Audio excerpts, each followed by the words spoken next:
Alhamdulillahi Rabbil Alamin. Wassalatu wassalamu ala Rasulillah wa ala alihi wa ashabihi wa man tabi'ahum bi ihsan ila yaumiddin. Asyhadu an la ilaha illallah wahdahu la syarika lah wa asyhadu anna Muhammadan abduhu wa rasuluh sallallahu alaihi wa ala alihi wasallam. Kita sudah sampai pembahasan ucapan selanjutnya, ya, dari matan qala Syekhul Islam Ibnu Taimiyah rahimahullah, alhamdulillah, gitu. Ya. Kita mulai. Qala Syekhul Islam Ibnu Taimiyah rahimahullah, alhamdulillahilladzi arsala rasulahu bil huda wa dinil haqq liyudhhirahu 'ala ad-dini kullihi wa kafa billahi syahidan. Segala puji milik Allah yang telah mengutus Rasulnya SAW dengan petunjuk dan dengan agama yang benar untuk memenangkan atas agama seluruhnya, dan cukuplah Allah sebagai saksinya. Ini adalah ucapan biasanya pembukaan dari kitab-kitab yang ditulis oleh para ulama. Nah, kita melihat keterangan sekarang dari perkata, dari penjelasan itu Syekh Muhammad Khalil Harras rahimahullah ta'ala. As-syarh, penjelasan. Alhamdulillah,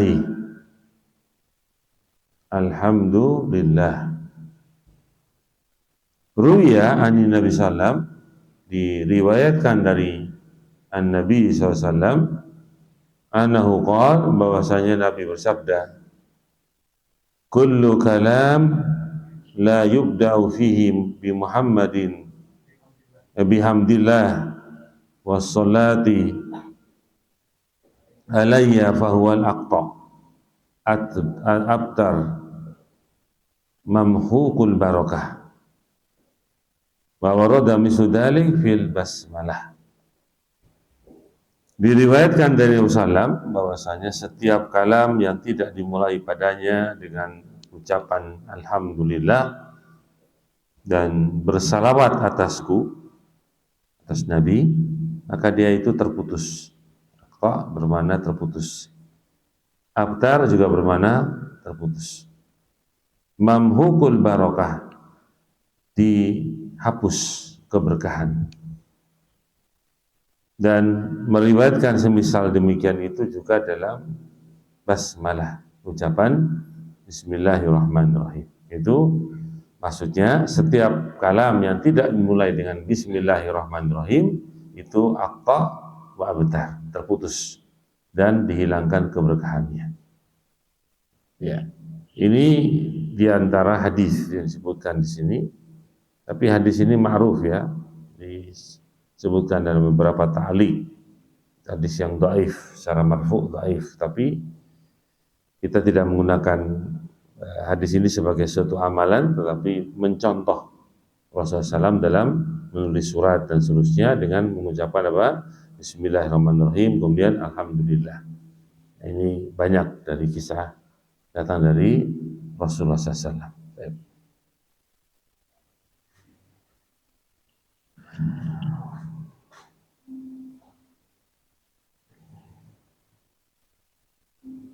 Baik.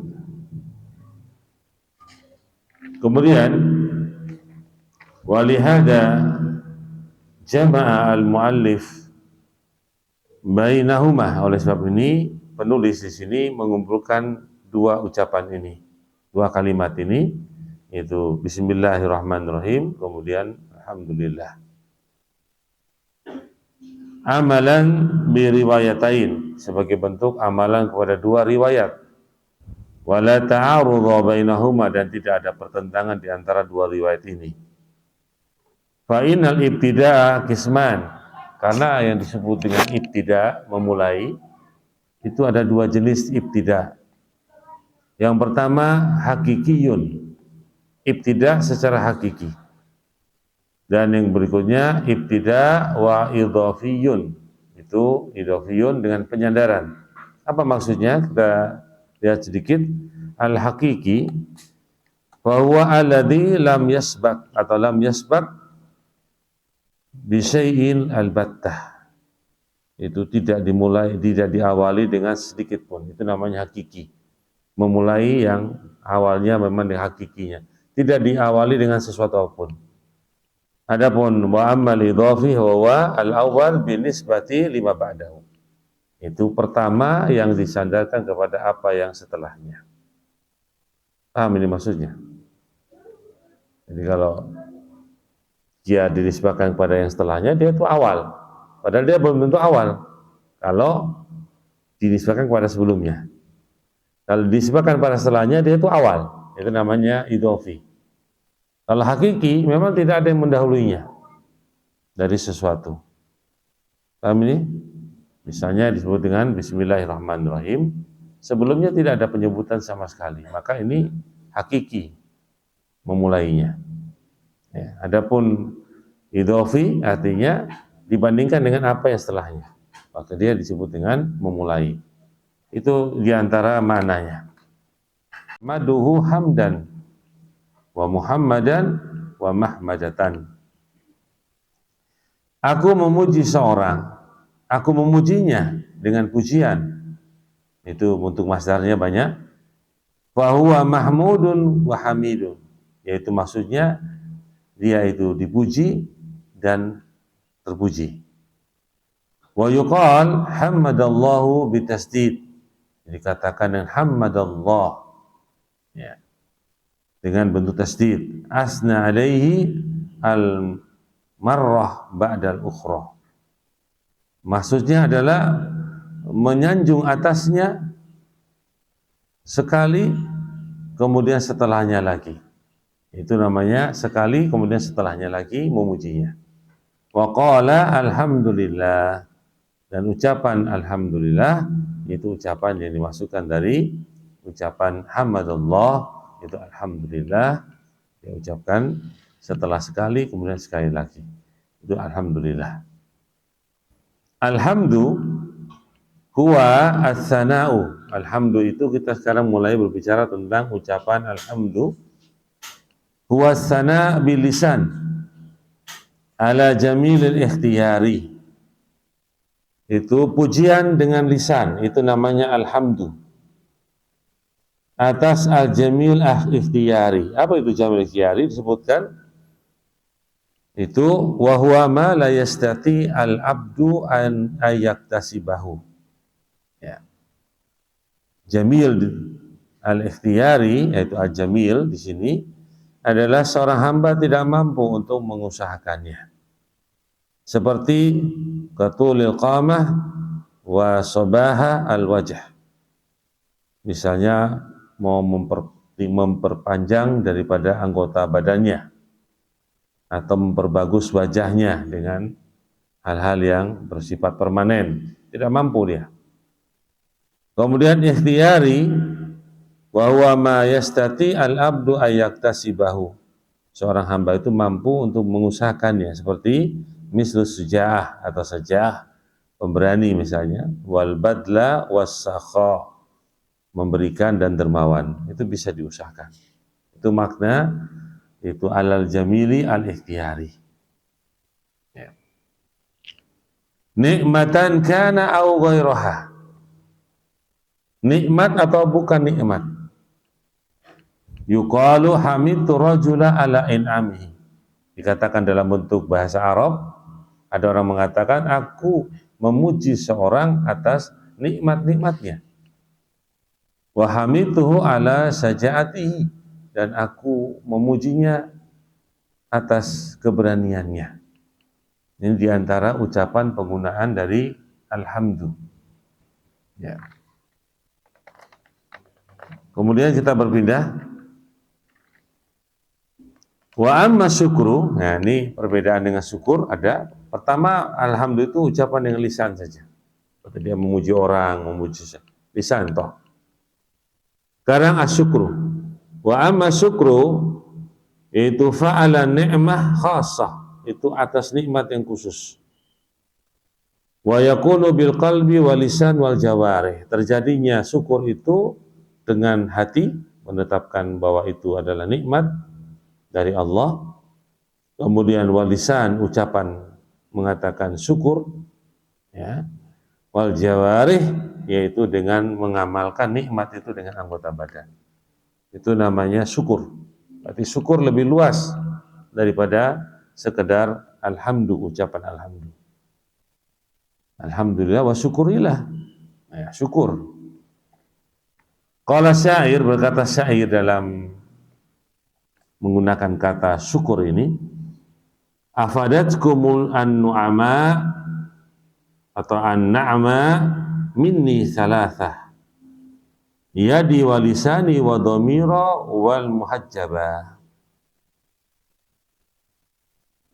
Nikmat-nikmat itu memberikan faedah pada kalian. Dariku ada 3.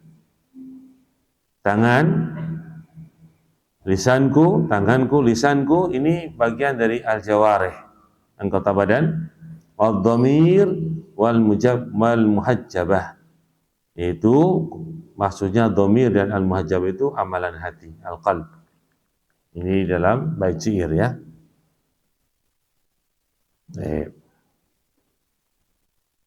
Wa ala hadha, oleh sebab ini, atas ini, fabainal hamdi wasyukri umumun wa khususun min wajahin, bahwa antara alhamd dan syukur itu ada keumuman dan kekhususan dari satu sisi.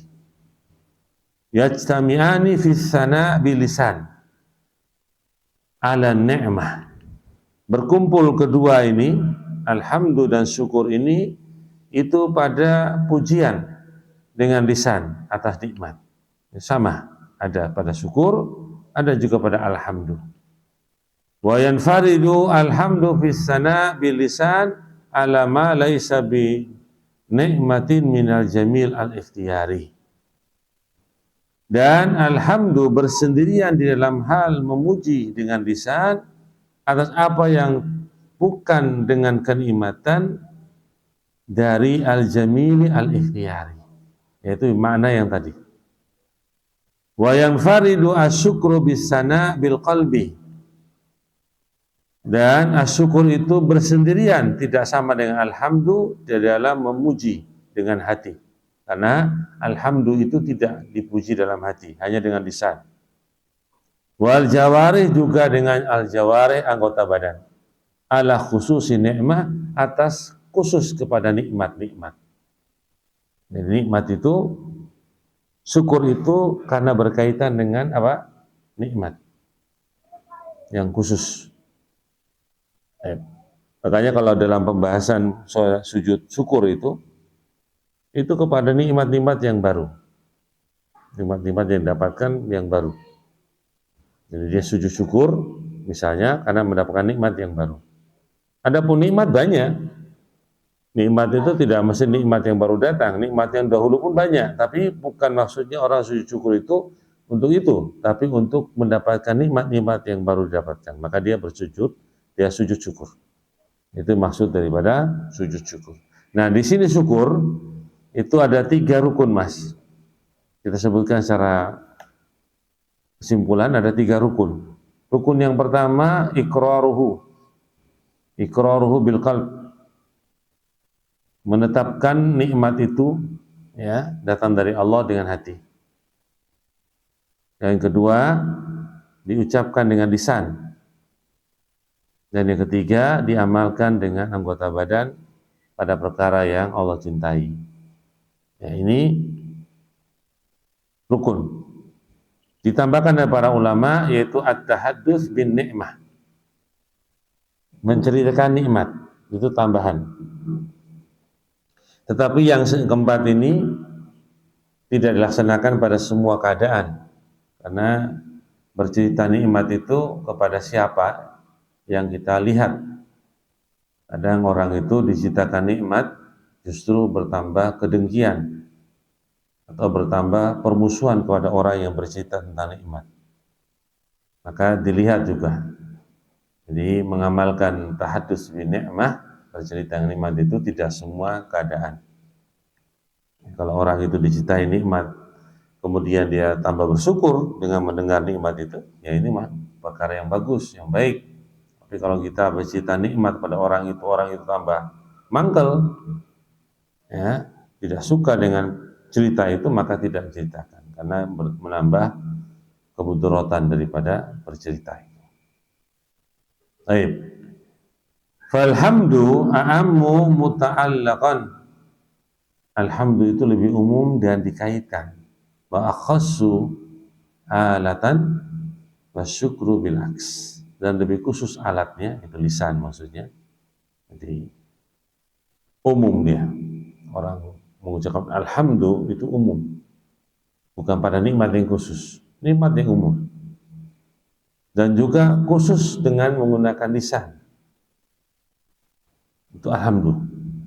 Sedangkan asyukru terbaliknya.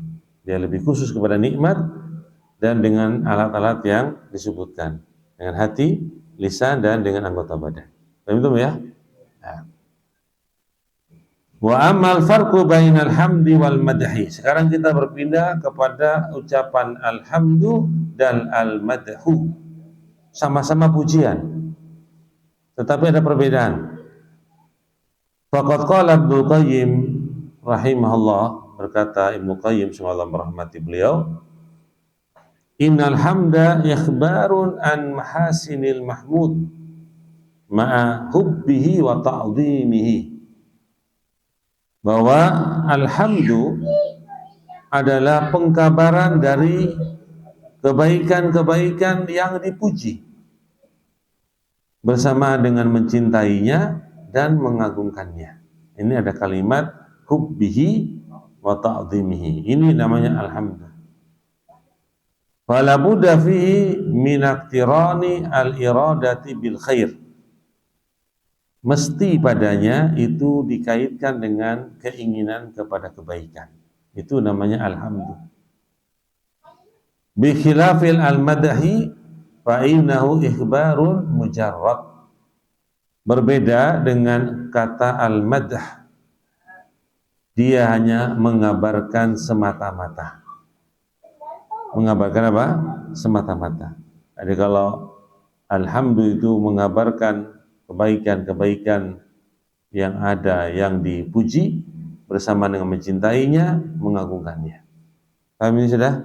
Ya. Walidzalika kana al-madhu awsa' tanawulan. Oleh sebab itu kata al-madh lebih luas cakupannya. Lebih luas cakupannya. Baik, afan ana pakai ini, enggak pakai besi kita biasanya. Li'annahu yakunu lil hayy wal mayyit wal jamad. Maka dia lebih luas cakupannya al-madh karena dia itu keadaannya untuk yang masih hidup, yang sudah mati, dan benda-benda mati. Aidon juga. Itu berarti ada syukur, alhamdu, dan al-madh. Alhamdu as-sana bilisan. Alhamdu adalah pujian dengan lisan. Alatnya dengan lisan. Untuk nikmat-nikmat yang masih umum. Paham ini? Asyukur dengan nikmat yang khusus yang didapatkan, kemudian dia bersyukur dengan alatnya apa?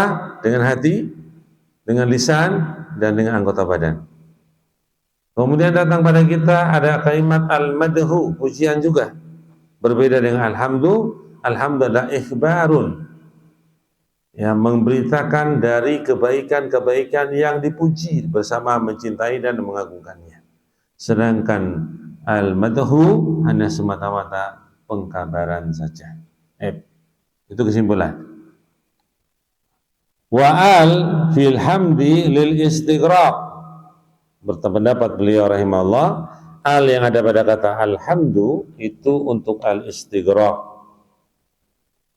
Liyatana wala kulla afradil hamdi al muhaqqaqah wal muqaddarah, untuk mencakup kepada seluruh pribadi-pribadi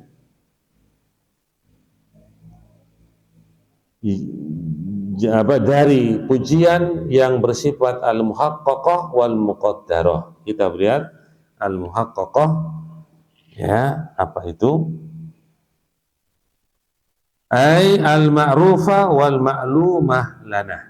Maksudnya itu yang diketahui oleh kita.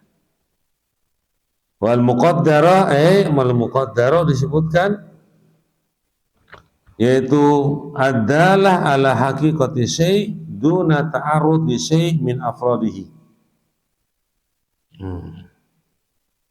Al muqaddarah itu mungkin. Coba. Wal muqaddarah allati lam natla 'alaiha. Ya. Itu kita tidak bisa melihat atasnya. Itu demikian. Jadi mencakup setiap pribadi-pribadi dari pujian yang diketahui dan tidak diketahui. Itu maksudnya. Ya. Yang diketahui dan tidak diketahui. Wakilah dikatakan juga dari pendapat yang lain bahwa al yang ada itu lil jinsi, untuk jenis. Wa ma'nahu, maknanya anal hamdal kamila sabitun lillah, bahwa ucapan alhamdulillah itu atau alhamdu itu adalah yang sempurna tetap bagi Allah. Wa hada yaqtadi subuta kulli ma yuhmadu alaihi min sifati kamalihi wa nu'uti jamalihi. Ini mengharuskan tetapnya setiap apa yang dipuji atasnya dari sifat-sifat kesempurnaannya dan sifat-sifat yang baik baginya.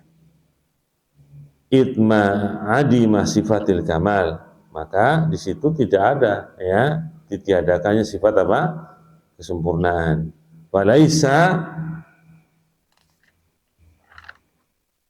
bimahmudin alal itlaq, maka ketika ditiadakan sifat sempurna, maka pada saat itu pula, ya, itu tidak bisa dipuji secara mutlak.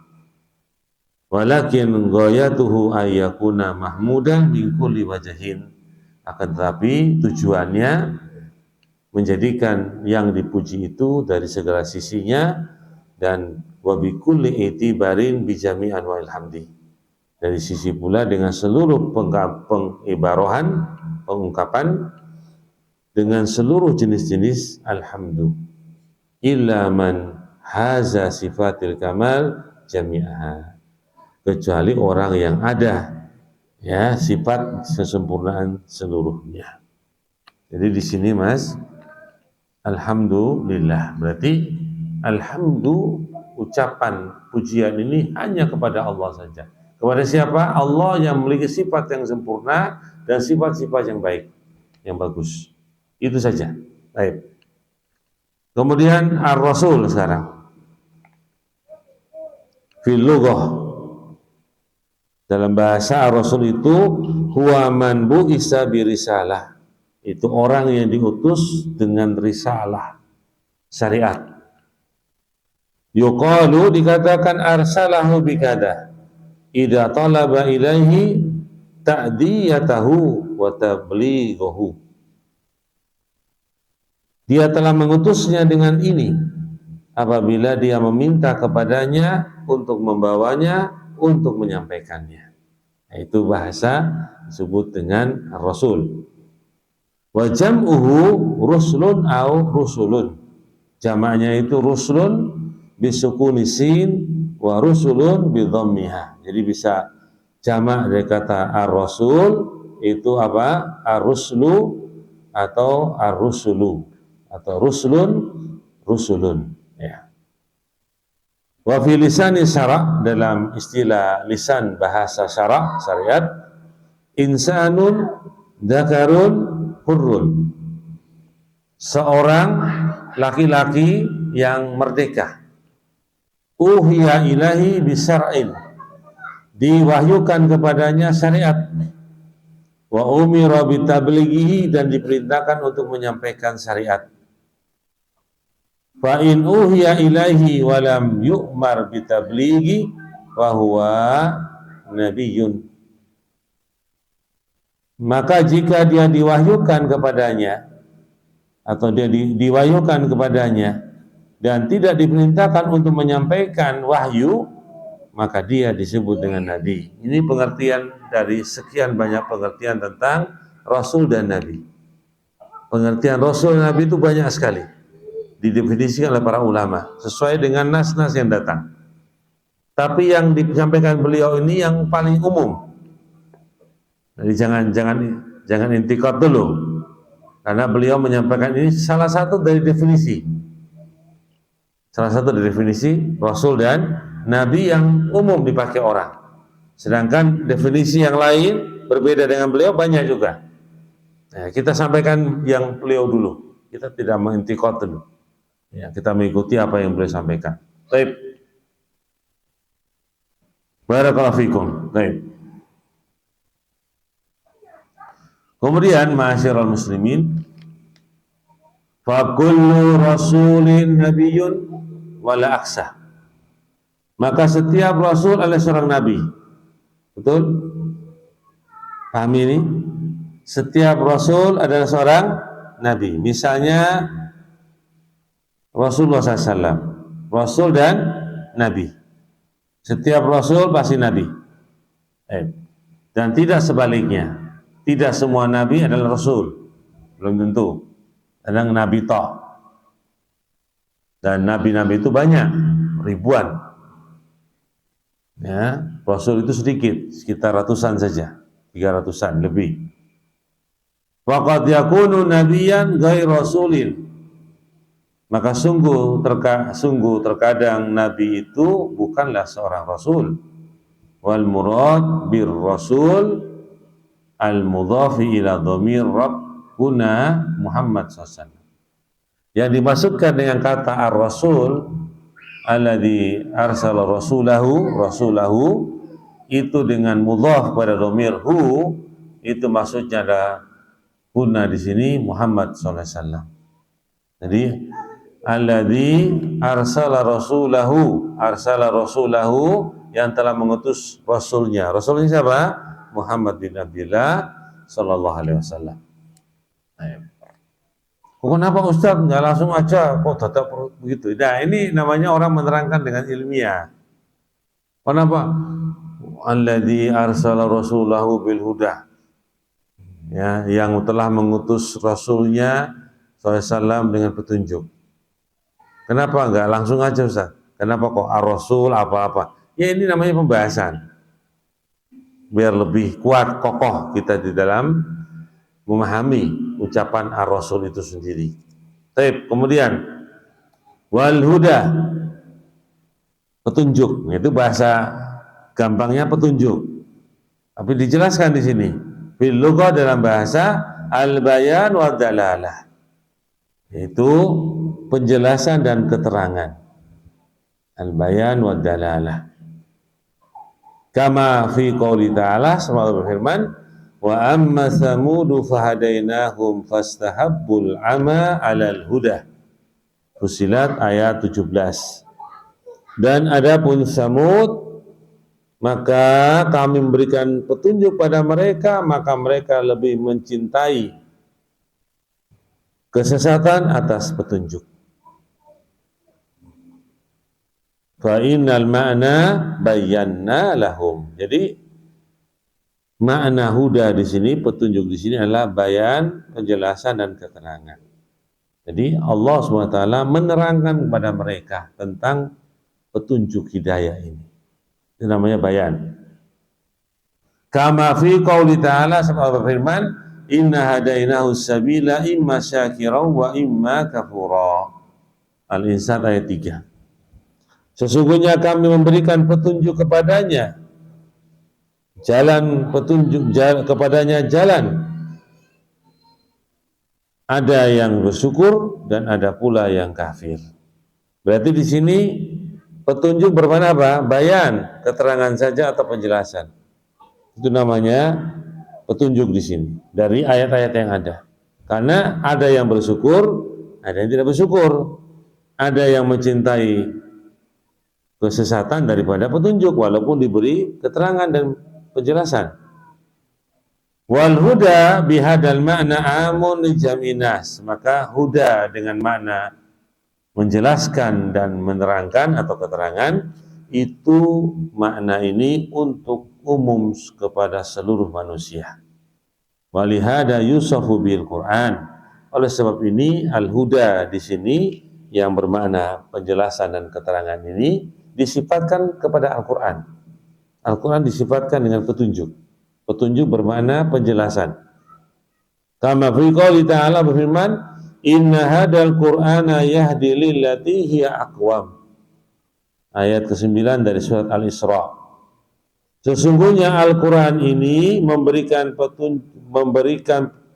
kepada petunjuk kepada jalan yang lebih lurus. Berarti Al-Quran disifati dengan Al-Huda dengan makna Al-Bayan, penjelasan. Paham ini? Wa yusafu bihi ar-Rasul, juga petunjuk Al-Huda di sini disifati kepada Ar-Rasul SAW. Kama fi qouli ta'ala berfirman, wa innaka la tahdi ila sirati mustaqim. Dan sesungguhnya engkau ya Rasul SAW sungguh memberikan petunjuk kepada jalan yang lurus, yaitu menerangkan, menjelaskan kepada jalan yang lurus. Baqatiyati al-huda bimakna at-taufiq wal ilham. Dan huda, petunjuk huda itu bisa datang dengan makna at-taufiq wal ilham. Nah, ini berarti berbeda dengan al-huda dengan makna yang ada di atas. Berarti ada dua al-huda di sini dengan makna yang berbeda. Yang satu menerangkan, menjelaskan, yang satu berupa at-taufiq, kekuatan. Diberikan taufik, diberikan kekuatan untuk bisa mengamalkan dari apa yang diterangkan. Ilham. Ya, baik. Fa yakunu khassan bima yasha'ullahu hidayatahu. Maka menjadi khusus kepada orang yang Allah kehendaki hidayah petunjuknya. Qala ta'ala, "Fama yuridillahu ayyahdiyahu yasrah sadrahu lil Islam." Al-An'am 125. Maka barang siapa yang Allah kehendaki untuk memberikan petunjuk padanya, Allah lapangkan dadanya untuk Islam. Berarti ini taufik. Hidayah untuk bisa diamalkan. Bisa mendapatkan kekuatan ilham. Itu namanya apa? Hidayah at-taufiq wal ilham. Bagaimana ayat ini? Kemudian walihada nafahu Allahu an rasulihi qala ta'ala. Oleh sebab ini Allah menafikan hidayah taufik ini dari Rasul sallallahu. Allah berfirman, "Innaka la tahdi man ahbabta walakinna Allah yahdi man yasha." Ayat ke-56 dari surat Al-Qasas. Sesungguhnya engkau tidak bisa memberikan petunjuk pada orang yang engkau cintai. Akan tetapi Allah lah yang berikan petunjuk kepada orang yang Allah kehendaki. Berarti Nabi itu memberikan penjelasan, keterangan yang disebut dengan petunjuk atau al-huda, ya, tetapi Nabi tidak mampu memberikan keterangan bayan tadi untuk diamalkan, huda, petunjuk untuk dia mengamalkannya. Maka Nabi SAW itu ditiadakan dari al-huda, itu huda berupa at-taufiq dan ilham. Itu milik Allah saja. Wal murad bil huda huna, yang dimaksudkan yang petunjuk di sini, kullu ma jaa bihi an-nabiy sallam min al-ikhbarati as-sadiqah, al-iman as-sahih, al-ilmi wal ilmi nafi' wal amali salih. Yang dimaksudkan dengan petunjuk itu setiap apa yang telah datang dengannya Nabi Sallam dari pemberitaan yang benar, dari keimanan yang sahih, yang benar, wal ilmi nafi, ilmu yang bermanfaat, wal amali saleh, dan amalan yang saleh, amalan yang baik. Itu dimaksudkan di sini waladzi